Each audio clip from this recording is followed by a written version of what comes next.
గీతా మహత్యము వరాహ పురాణం నుండి తీసుకోబడినది. భూదేవి విష్ణు భగవాన్ని ఈ విధంగా అడిగింది: ఓ ప్రభు, ప్రారబ్ధ కర్మను అనుభవిస్తూ కష్టపడుతున్న సామాన్య మానవుడికి నిశ్చల భక్తి ఎలా కలుగుతుంది?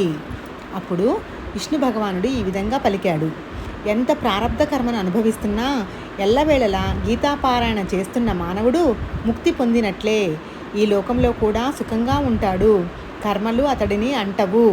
తామరాకును నీటి బిందువులు అంటుకోనట్లుగా గీతాధ్యానం చేసేవాణ్ణి పంచమహాపాపాల వంటి పాపాలు కూడా అంటుకోవు.